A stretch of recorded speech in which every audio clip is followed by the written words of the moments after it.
Oh no. Oh yeah. Told you it's real. There it is. You see him spreading that out there? Chris Gore is going to Transition cup. This is going to get his age restricted. My gosh. Chris Gore, eat your heart out. Nerderotic.com. Supergirl is already a disaster, and it would have been a disaster if Millie Allcock, I'll be nice, hadn't said a word. If she hadn't said a word, this movie would still be bombing. But she has said a word or two, and it's getting worse. It keeps getting worse. And I liked her casting. I liked her in House of the Dragon, but she is getting very Zegler-esque at this point. Maybe not as annoying, but certainly is stupid. Yeah, it's dumb. It's not Rachel Zegler levels of retardation. Well, I think one thing too is I didn't watch House of the Dragon, but she's known for that, and that's a successful show, and she's the lead in that show. So at least she's established. Rachel Zegler came out of nowhere. And Steven Spielberg gave us. I know, but she wasn't really on the radar. You know what I mean? Yeah. She was doing cover songs on YouTube, and Steven Spielberg plucked her out of irrelevancy and gave her all to us. I do think when it comes to what I've seen, so some of the stuff we've seen in interviews, so it's tough to tell the tone. The stuff we've seen on video, for the most, look, Rachel Zegler, when she was saying all these things that helped tank the movie, there was like an air of fucking nastiness and bitterness. And enjoyment that they were like erasing some things. Whereas this one seems to come off honestly like a fucking dumb young blonde. Yeah, who's trying to say the right thing. Who is probably drunk. Please tell, she seems drunk. She's messy as fuck in this video. I think she's a little bit. A lot of the clips that she's in, she looks drunk. And she's saying what she thinks the media wants to hear because she's getting baited into this. And that's being nice. That's being nice. I think we might be letting her off the hook a little bit, but we'll see. I think you are, because this isn't sort of where she's asked a baited question and she runs it. There is glee in the way she says it, and she expands way more on it than the question actually requires if she just wants to answer it for both the ones. Yeah, I think she's saying things she believes. Yeah. Years, many fans have embraced Supergirl as a queer icon. What do you think is about Kara that inspires that kind of connection? I think I played a few characters that might have a potential queer through line. I have many queer friends, so honestly, I'm kind of honored. I'm honored that that's happening. But I think because she doesn't live inside the binary of what we think a woman should be, that is what makes her so special and so exciting and so new. Tell him, girl. I thought she was baited. And I kind of thought that as well. I was like, she'd do what she'd want to do in that regard anyway. But yeah, thank you.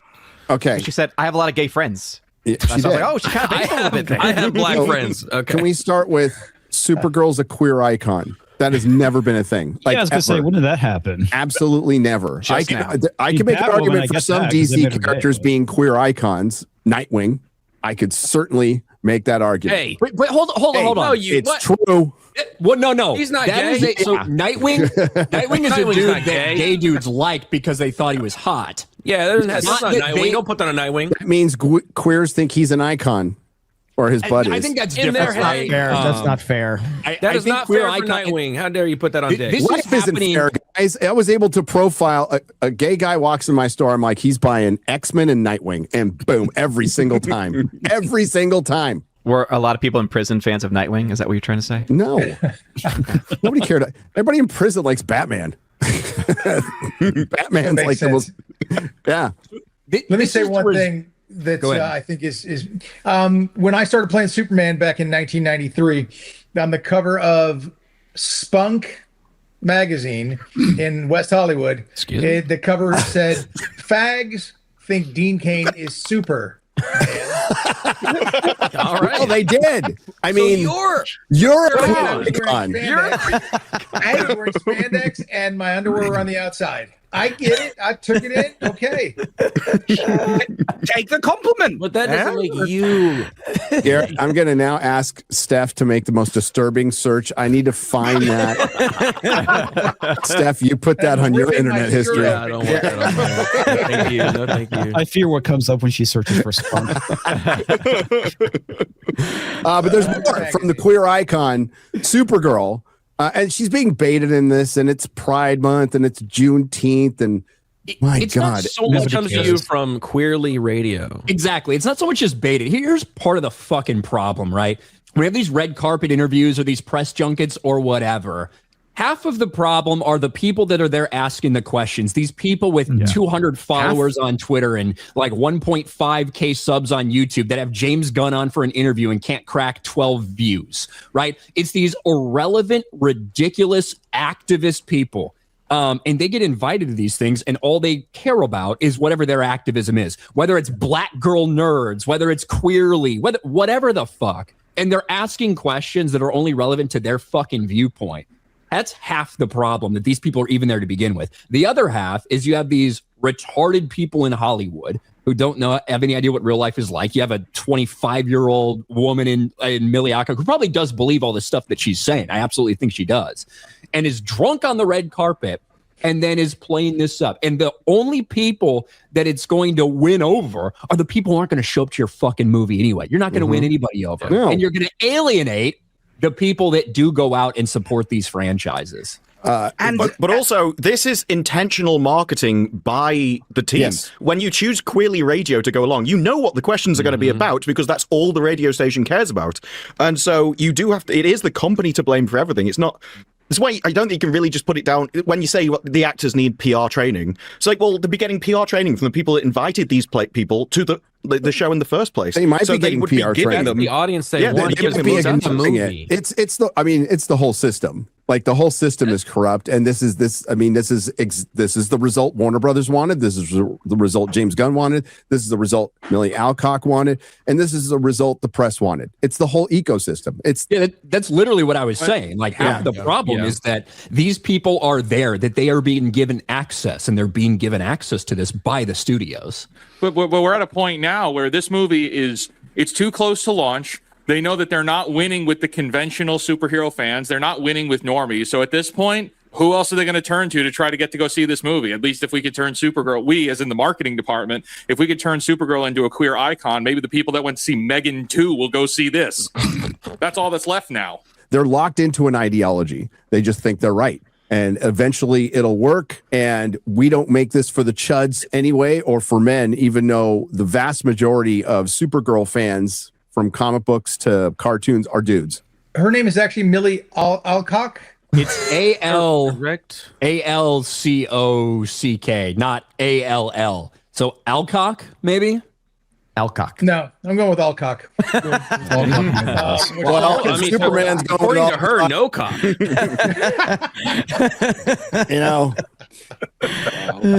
So we have some more wisdom from Millie Allcock. Discussion online about Kara's queerness in the comics. Was that something that you explored when you were preparing for the role? It wasn't, but in honor of Pride Month, as I'm getting all these questions, I don't know. I think that what makes this film so beautiful is that it's not centered around a man. It's not centered around love at all. If anything. Yeah. But I agree there. We'll see. I don't really know, but I don't know. I don't know. She's probably go both ways. Like, listen, She's not Ryan, saved by a prince. It needs to be a prince. It needs to be emphasized that Ryan nailed it with the assessment. They hire these people that have no following whatsoever because they know they're going to ask those types of questions. They would never bring Friday Night Tights. They would never bring Drinker or Gary into this. They would never do it, even though you guys are the biggest entertainment YouTubers on the platform. They would rather bring people in that get 100 views that they know are going to ask the right questions. It's all strategic. It's all part of the whole sphere that they're in. So that's how they padded Rotten Tomatoes. And we've seen it for years like this. Every time we cover one of these actors answering a retarded question from someone like that, it's somebody that has a very small channel with no views, but they're willing to ask the right questions, and the studio flies them out there, puts them up in a hotel, pays for their airfare, and gives them the whole run of the mill every time. I could ask questions about degeneracy. James Gunn, do you have a cuck fetish, or does your wife just happen to get fucked by every man in all of your projects? You know, like that's right along the same lines. Yeah. Well, we haven't seen Supergirl. There might be a post-credit scene with Lobo. Who knows? There's still time. Polymarket traders overwhelmingly expect weak Supergirl box office debut. That's strange because there's a box office analyst out there who thinks it's going to beat Spider-Man. Bullshit. Listen, I did not get my Spider-Man tickets like off rip like I should have. It was sold out, dude. Every fucking they're going quick. It's crazy how fast they sold. So, and we'll get to who this box office analyst is in just a moment. But box office analyst predicts Supergirl will outgrow Spider-Man Brand New Day. An industry expert draws parallels to Wonder Woman's 2017 success, suggesting Supergirl could soar past Spider-Man Brand New Day.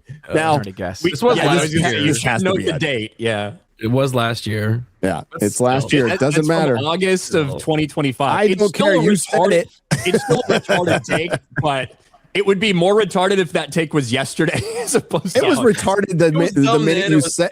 Dumber now. The minute you said last year, this was August, right? So while Superman was going, I said that Spider-Man Brand New Day will outgrow both Superman and Supergirl combined, and I'm sticking to that, and it's looking really good. Yeah. But it's Luis Fernando. That'd be campia, dude. Luis Fernando is actually really good with his box office stuff. Usually, I've been following him for a while. He's good with providing the numbers in a very timely regurgitating information that's already out there. That's all. He's not analyzing shit. Okay. He's basically doing what Odin does. He looks up the numbers. Now Odin breaks it down and gets into his little Excel sheets and gets super autistic about it. But I mean, it's the internet. None of us are actually doing any freaking work around here. Okay. Speak for yourself. I follow Luis Fernando. I think I follow him. I follow him. At least I use some of the stuff, not because I think he has terrible takes in movies. Yeah. But very immediately he tweets out a bunch of information about the box office, like numbers wise that I can use. But in terms of his takes in movies or his projections, fuck, doesn't get much worse than this. No, it's usually one of the first ones to get like some of the more obscure countries like in their direct reporting, and it's like, okay, I can use him for that. But and to be fair, he'll call out something that's flopping. He will. That was just a horrible take, and it was fun to make fun of, and it was a great opportunity to tell. Like Spider-Man Brand New Day is going to make $1 billion. It's going to make $1 billion easily. It's going to make more than Supergirl's. Like Supergirl's entire run will be less than Spider-Man's opening weekend globally. Mm-hmm. Yep. Like I have not seen tickets sell out like this in a long time. Like this is crazy how I mean I'm in the Orlando area, so like this is a huge market everywhere. Universal, Disney, even the more that's one of the bigger markets. All sold out. It's crazy. So in contrast to Millie Allcock, we have her former co-star from House of the Dragon. When he was asked, you don't get the question here, but he's asked about fans, basically. Oh, absolutely. It's all about the fans. You know, that's why we're here. That's why we go and work in Leeson for 8 months a year. It's, you know, it's never going to appeal to everyone. Everyone has their own opinion, particularly on George's work. But for me personally, it's their show. You know, we make it, we do all that work, and then we hand it over. And I hope it delivers on the scale that that we want it to for them. If it does, if it doesn't, who knows? Only time will tell. But absolutely, it's completely about the fans. It's their show. That's how you answer. Good on every time. And if somebody asks you a queer icon gay, you go, it's a show for everybody. It's for everybody. That's all you got to answer. You know. That was Matt Smith, right? Yes, it was. Yeah, Matt Smith, good guy, really good dude, a good proper English bloke, and obviously a great answer. Hell yeah. That's all it's not fucking rocket science. I know these people are retarded, but this is not hard. This is not difficult. It should be fairly easy to do. Now, when you have these activist people up there asking these questions that are all based on their identity that they're projecting onto anything they see because they're so desperate to be represented because they're not actually comfortable with their sexuality. They're not actually comfortable with their gender. So they desperately need to project it onto other people so they can pretend that they're represented. When you have those people asking those questions, can it be maybe a little bit tough in the moment to try not to piss anybody off? I suppose. but this is your job. Your only job is to get the most amount of people possible to go see this movie. Not to appease 1% of the population, not to tell 1% of the population that thank God we make this just for you. No, it's to get the most amount of people you can to watch this movie. Not half the country that votes a certain way, everybody. And all too often they're horrifically bad at that because they don't care. They've already got paid. Well, how much coaching do you reckon these celebrities and actors get given behind the scenes from the studio to answer certain questions in a specific way? Because the lead up to Rings of Power, it really looked like a lot of the cast members got heavy coaching to answer, especially the actress that played Deezer. Her answers were so politically laden but repetitious. She repeated the same talking line again and again and again. And I'm seeing this from Millie Alcock where she's like, yeah, you know, Supergirl, she doesn't fall into a binary and it's not about men and stuff like that. And it seems to be very similar in tone in her answers that she's giving. And so I'm starting to get, you know, the inkling that the studio is also coaching her to push. I think there's definitely some of that. For Dean, that's Dean. Yeah. I think you've acted a couple of times in your life. Yes, sir. And you probably had an agent. Like, Yes, how sir, much they coaching goes on? It doesn't come from the agents. It comes from, you know, agents will give some advice and so on and so forth, but it comes from the studio. It comes from the producers. It comes from it directly, and you get plenty of advice and you get plenty of coaching, and they want you to answer things in a specific way. You could disagree, but once you start pushing against the system, you end up leaving California and moving to Nevada. That's me. But that's the point, is that they will give you coaching. She's had coaching. She knows about all these questions. They discussed it ad nauseum. None of this is coming off as a surprise. Clearly, Matt Smith chose a different tack, and I like that, and I appreciate that. The same thing I would have said when they said that, you know, fags think Dean Cain is super. I said, great. Watch the show. More people watching the show. Yeah. Do you think is it also like the PR? Hey, you know, so many queer people are looking at you as a team. So many queer people are looking at you as an icon, and you know what do you have to say is like, listen, we want everybody watching this. And that's the awesome thing about Supergirl, is that so many people from a variety of walks of life can find something to be inspired about. So we really hope just everybody comes out and watches the movie and enjoys what we put out there. It's not that difficult. Yeah. Right? That shouldn't piss anybody off. No, it's common sense too, but they do. People do want to put their bent on it, and I do. And she wouldn't be saying that stuff any more than the name that shall not be mentioned, Rachel Ziegler, did her thing. You know, denigrating the actual source material, et cetera, and going that didn't come out. That wasn't. I don't buy that as being organic at all. I think it was talked about, discussed with the PR teams, with the producers, with the studios. Same thing I think here, and I think it's a mistake. No, yeah. It Can we is talk every about time. the Supergirl Cup for a second? Yeah. That doesn't look like it looks like something else. I mean, I've been around, you know, Gary, you were in prison. You tell me what it looks like.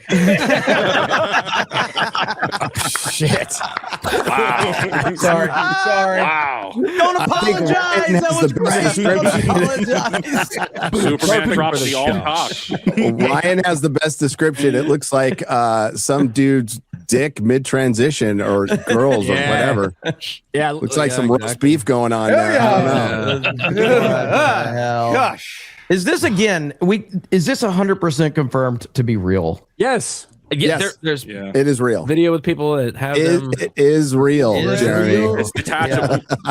It's detached. It's only in limited Mexican markets. What, are you telling me you can peel the skin off of it? Yes, you can pull the bottom part of the coat off. Somebody, You can circumcise it if you want. there it is. Right there it is. Oh no. Oh yeah. Told you it's real. There it is. You see him spreading that out there? Yeah. Chris Gore's gonna Transition cup. This is going to get us age restricted. My gosh. Chris Gore, eat your heart out. Good Lord. Jeez. At least the Spider-Man popcorn bucket looks awesome. Yeah. Those Wait, you mean the one that looks like This jizz? the hand? No, not the one with that the one. building. Yeah, that one looks awesome. Oh, Building in the head. Yeah. So the first reactions are in for Supergirl from the influencers, and shockingly enough, they're Best movie ever. the best movie ever. They also seem to have had PR training. I haven't even seen that one. What the? Yeah, fuck? that's what Jeremy's. This is the popcorn Jeremy was combo. talking about. Seems right up your alley. You could suck on that and get Coke out of it and eat popcorn. I'll pass on that one. You know what's funny? That's kind of a callback to the Spider-Man movie parody with Jack Black at the MTV Movie Awards, where his web comes out of his, his dick. Yeah. Wait, were you like hesitating to say the word dick on this? Yeah, and I caught myself. I'm like, why was I hesitating? Like, I'm in the presence of Superman. I can't say something like that. Just dropped an F-bomb. So I'm just shocked. I'm so shocked at looking at that cup and thinking that, because I know these marketing folks and I've met with them and done things and seen stuff and seen their ideas. There's just not. Well, I don't need to see that one anymore. I saw that last night. Yeah, that was. But it's the other one. sorry, Garrett. I had to saw that last night. But it's the other one. Done things with them. Like, how did they make that decision that this is the way we'll put the cup out? I mean, we're going to do this. It's going to be perfect. They got paid a lot of money to make that decision, and that's absolutely mind-boggling. I'm stunned. Mm-hmm. I mean, there's a trend with these popcorn buckets. They're all vaguely sexual in a weird way. Yeah, they are. There's the original Dune bucket. It's like I don't have any idea what you're talking about. The Wolverine one was like a big open mouth. The one that got Everyone's got them within easy reach of their desks. I know. Yeah, I never got it. He-Man one. Nice. Yeah. I just fisted my Doom popcorn bucket. I saw a Rubbery. fucking I saw a It's Pride massive Month. They allow it pile of now. those when I was It is. walking through the mall the other day. This is like at AMC in my mall. Massive thing out in front. They're not even for people that are at the movies. Out in front of the AMC. Massive pile of He-Man and Mando and Grogu shit that they're desperately trying to unload. Mm-hmm. Yeah. Yep, kind of like the movies.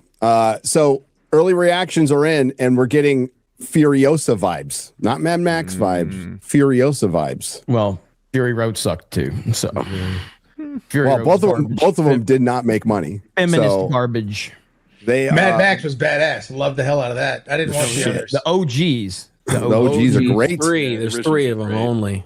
So Supergirl first reactions. Millie Alcock shines as James Gunn's DC Universe embraces Mad Max vibes, but not Superman or Supergirl or DC Comics. Yeah, it should be DC Comics Superman. vibes? Superman. But it is weird how earlier James Gunn said it was a lot like Guardians of the Galaxy, and now it almost seems like everyone's banned from saying the term. They have to come up with some other analogy. Yep.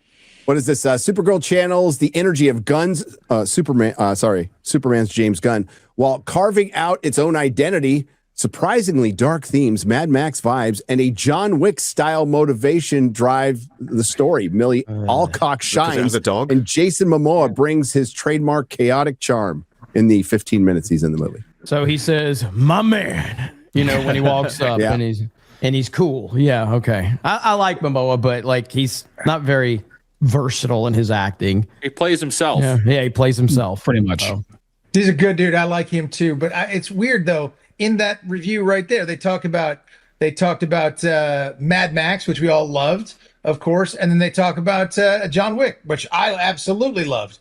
Both of those, and then this is a movie that I don't think I'm gonna love.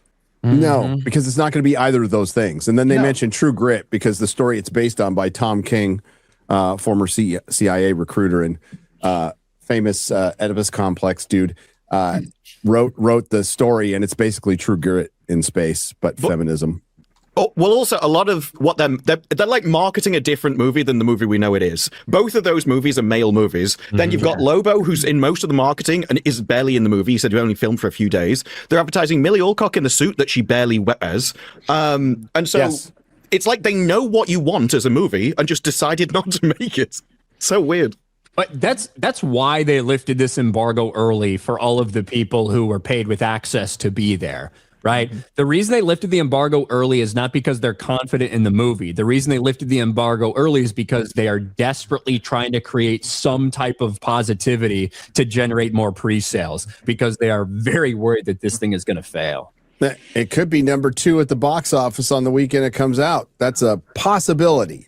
Yeah, I mean, I think like with the momentum of Toy Story, even if I think the word of mouth still going to be very positive for the movie, even though I hated it. I think there's a good chance Toy Story is number 1 when this comes out. Yeah, I think because it's also going up against Jackass too. Yeah. Don't forget Jackass. But That's that's going why to take the male. I mean, that's all the males are going to go to that. And then all the kids and families are going to go to Toy Story, and nobody's going to go to this movie. And that's why I really like Criticlist, because the audience there is, I think, a very like normal, like normie size audience. And right now that one's getting a decent rating, Toy Story. So I think it's going to actually hold pretty well. It's going to hold like a typical, I think, Disney Pixar film. I wouldn't call it decent. It's like down to like 50-something% now. So that's still the decent category though. Well, I don't care what Blaine says. 50% average is not. I was going to say it's like actually that's what the labeled people as are saying, decent. bro. It's categorized as decent. An average of 50 is not good. It just isn't. Now, I like to think I have a sense of humor, and I like to laugh about things and so on and so forth. But then I saw this picture of the young lady playing Supergirl, and then somebody posted a thing from like Land of the Lost. Oh, Chaka. Like that. Oh, Chaka. Yeah, Chaka. And I said, dang it, I laughed. Yes. Because it was funny. Because there is a little similarity there. And I see laughed. the resemblance, And let me tell you what, there is a bot army out there for Supergirl on X and other things that went. Yep, there it is. There it is. Maybe that's why they're saying there's a Mad Max connection, because there's that kid from Mad Max. It looks almost exactly the same. A whole bunch. That's what it is. I laughed at that. I got just attacked by the bot army, which was hysterical. But when I first started playing Superman, I'm a quarter Japanese. Thank you, quarter Black Garrett. I'm a quarter Japanese, and my given name is Tanaka. And when I started playing Superman, people were saying we wanted Superman, not Sushi Man. That was my reaction. I laughed my ass off. That's pretty funny. That was hysterical. That's funny. That's all you can do is if you laugh. can't see the similarity there, then maybe you don't have a sense of humor. Throwing it out there. Well, they And don't. also, right, Dean. The bots don't have a sense of humor, or even worse, the people who actually are fans of because there is enough of them on X to make it look like that there's a big fandom. We saw that with the Marvels. We've seen that with the Acolyte to this day.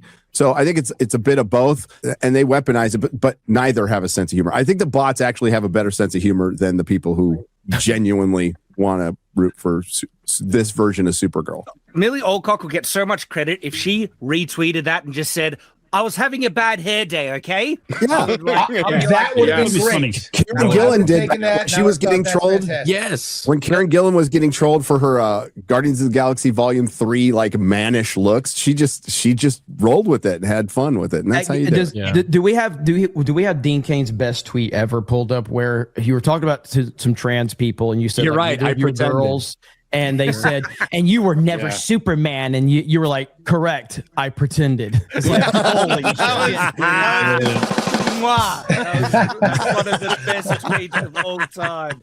One of the best responses. You never know when you're going to throw one of those out there and it might do something. I never expected this one to get any attention, but it got a lot. But that was true. Those girls were saying, what up, girls? Here's the thing, and blah, blah, blah. Deleted. What do you think? Deleted. There it is. Coward.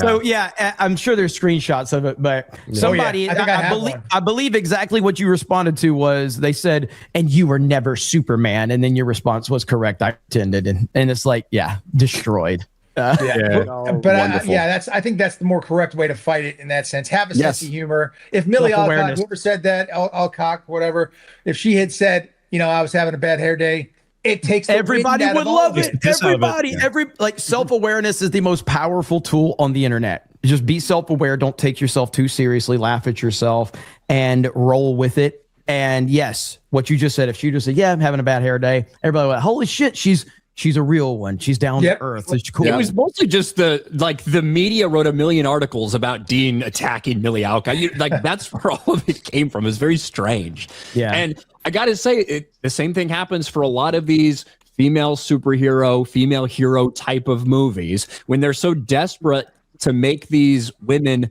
masculine, to make them stoic and all of this stuff. Right, that you end up with some rather unflattering pictures and images and stills, as opposed to say what you see from Millie Allcock on the red carpet. Now, if you turn off the sound, and you don't hear her drunk ass rambling about gay pride, right? I don't think Dean would take an image of her on the red carpet when she's done and glammed all up and stuff like that and looking feminine. I don't think you'd probably take one of those pictures and laugh at that comparison because it wouldn't make sense. But I would turn it into the Spider-Man hand thing. Exactly. That's what these studios do to these women because they don't want them to be feminine. They want them to be men. and it hasn't worked, and it won't work. It ain't gonna ever work.